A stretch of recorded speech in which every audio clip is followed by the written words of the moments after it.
Yeah, and property managers don't enjoy the reporting part, and some firms have an overkill amount of admin work required on capturing and collecting data. And ultimately, it's about gaining leverage so that you're free to work on the things that move the needle and not being stuck in admin. I think this comes down to just the processes internally. Maybe you can talk a bit about what works well, or what makes a management firm run well. Is there anything you've noticed about the way they structure themselves, the way they operate? Yeah, I mean, I think like this isn't feasible for everybody, but I often think that the best operators are owner operators. And it's no dig on third-party property management firms. But the one thing that's really great about that is there's complete alignment from COO to property manager, right? Like everyone is compensated the same way. You have this sort of internal team. I think there's a lot to be said about that. I think where we've seen other really successful property managers is really been how, the way I think about property management, I'm not sure if property managers would agree with this, is it's almost like a franchise system, right? Like every regional manager has a certain number of clients who are their owners and investors, right? And then they have their property managers, which are like sort of their retail workers, right? And I think a lot of it is driven by this sort of individual regional manager. Like if you have a great regional manager, they can really run the roost. They're going to tell you which properties are performing the best and why. They're going to be calling all their properties every week. They know which one needs staff, why they need help. And I think one of the things hard about property management is like, it's really a people-driven business. Like you're serving people, but you need all these data analytics skills. So I think the ones that are really successful have some sort of owner operator, like some sort of buy-in from the owner, like they're supporting them. I think they use technology. That's very common. Head of IT, head of analytics, these are becoming more and more common trends in real estate. And I think they're just really focused on improving their team and driving their team. And I think the best third-party managers, they always talk about how they train their team and how they improve it. Those are the ones that are really successful. What's your opinion on, if you're new to the property management sector, where are you going to gain the most experience? Is it in a large firm? Is it in a local boutique? Is it in an owner-operated firm? What sort of are the pros and cons of each of those for your first gig in property management?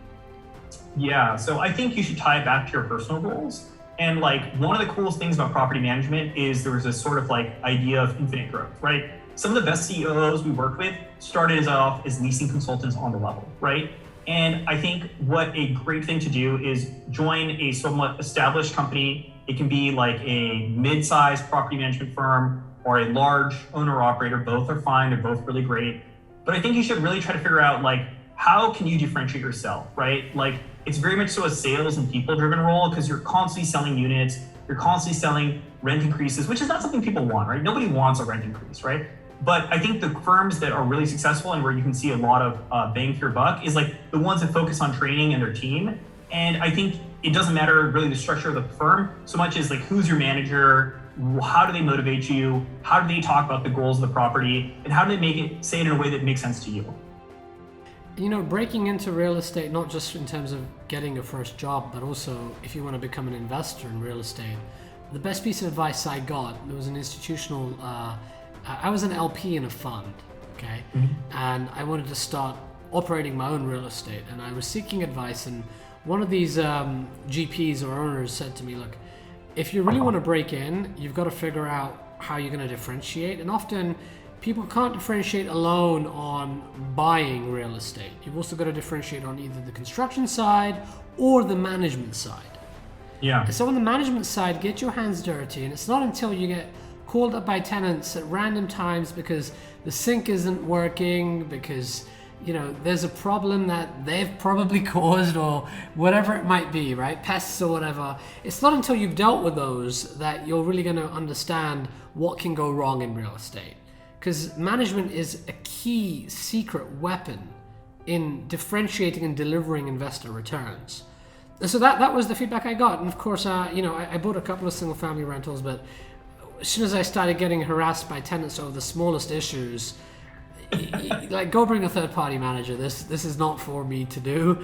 I didn't have the patience for it. I quickly learned as well that to be in property management requires a lot of patience. And sometimes it's not necessarily, you easily think to yourself, especially if you're capital constrained, right? The math becomes quite easy. You're like, okay, rather than going out and buying a building, maybe I should go manage 20 buildings. for someone else, and I'll get the same revenue as if I own the building. Completely wrong. Like, it's a lot of work. You shouldn't go into it because you think it's a superior way to make money. You know, you need to focus, I think, on where your strength is and what you enjoy. Yeah, definitely. And I think kind of going back to what you're saying, every asset manager I know has had to get in the details about property management, whether they like it or not, right? It doesn't matter if they like went to Wharton, they did all of this like sort of like financial analysis and whatever. Like when it comes down to it, like you need to know like how to replace a boiler, how to get hot water to residents as quickly as possible, right? Because it's a legal and it's a financial potential risk, right? Like you have residents who are leaving, you have sort of all these different laws that are protecting residents and like have expectations around how quickly you have to resolve issues. And I think that like the advice that was given was right, is that you really have to get in the weeds. You need to know how to do certain things, how much it's going to cost, how to negotiate for it, what's normal in your submarket. It's really important. Yeah, and why do some owners self-manage? Could you give insight into that, as that seems to be a particular niche you're really succeeding in with Canopy? Yeah, so I think the reason owner-operators are so successful in their management practice is, firstly, like I said earlier, is just pure alignment from property manager to COO, right? Everyone is trying to increase NOI, everyone is targeting sort of the same goal, and they see management as their differentiator because they've invested so much time and money into it, right? They want to retain their team. They're not going to think about firing their property manager. They really want to make it work, and they want those people to build expertise both in their submarket as well as in there. And I think a lot of what we think about is like, how do we enable the team with data and metrics? And there's a lot of alignment there. The other thing is that a lot of owner operators have some level of development or construction inside of their strategy, either doing value add or ground up development. And that's a very intensive process, right? Like you don't want to outsource your bid collection process, your relationship with the vendors to another party, because it's so important if you're going to make pro forma work that you control those relationships, you really understand them fundamentally well. And what I think is interesting about those is like, they really touch the real estate from like the most basic nuts and bolts all the way to like the sale on the financial perspective. And I think that they really see huge value in making decisions with data, and really like, to them, data is the most important thing to them, because it tells them how much they're spending, where they need to focus their time and efforts, and they have the control and the staff to do so. They have both pieces. And when it comes to looking at metrics, there are some metrics that there are some serious definitional problems in that, and maybe you can give examples on this. I can see you smiling there because I've dealt with this too. How one manager defines a certain metric is apples and oranges to how another manager defines it. And you've got to really break down, well, hold on, you take this one metric, you dive into it. This metric can mean so many different things to so many different people. Could you, is there anything that comes to mind for you in metrics that are often confusing and you need very strict definitions around? I'm going to give you two examples. Maybe one basic one that's surprising, and then one that is exceptionally complicated, okay? So the first one that's basic is occupancy. You're like, this is the number of people who live in this building. It can't be that complicated, right? I think what really matters is, do you consider model units vacant?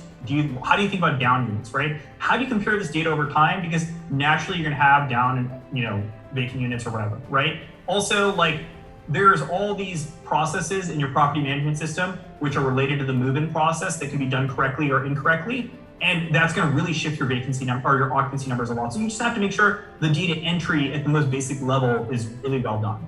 And I think this should be the most basic metric. And the number of companies that struggle to produce this in a meaningful way across multiple things, like, it sounds shocking. And I'm sure some real estate operators are going to be like, that would never be us. But like, if you look under the hood and you see what's actually happening, you might be surprised.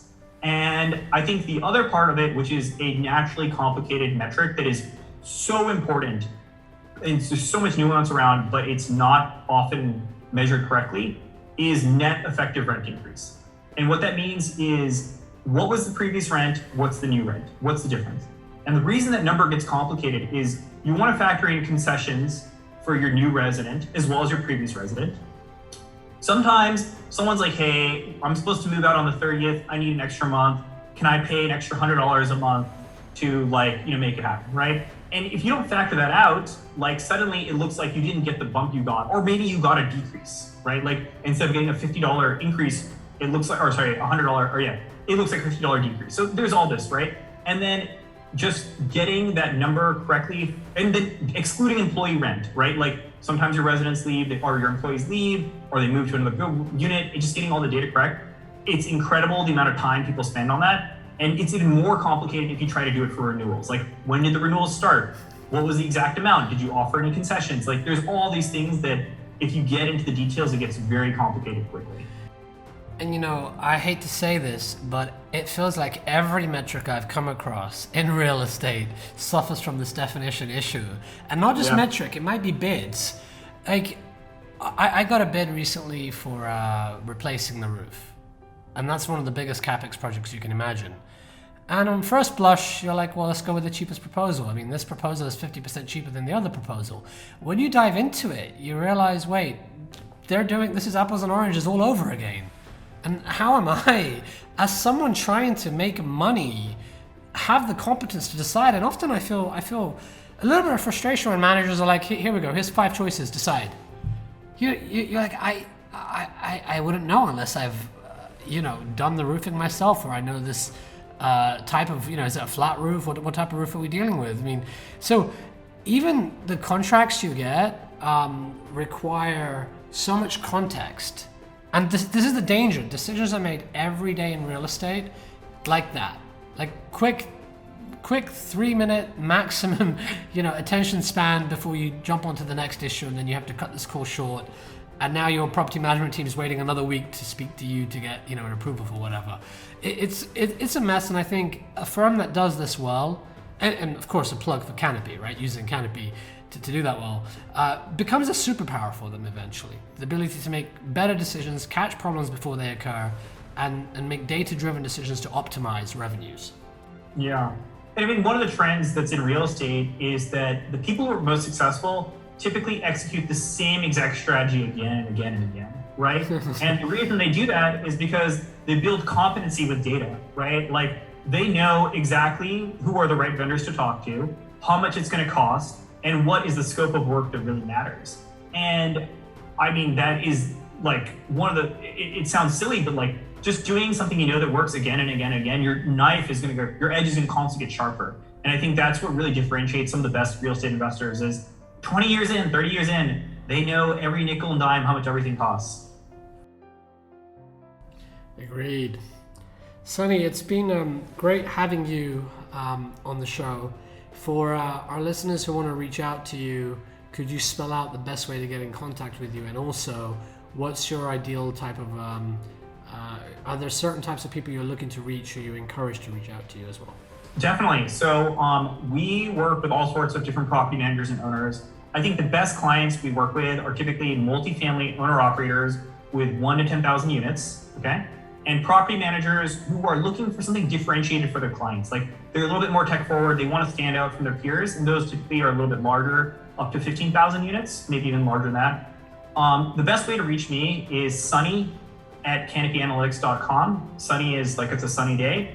And I'd love to hear from some of your listeners. Great, thank you so much for coming on the show. Cool, thanks for having me, Zain.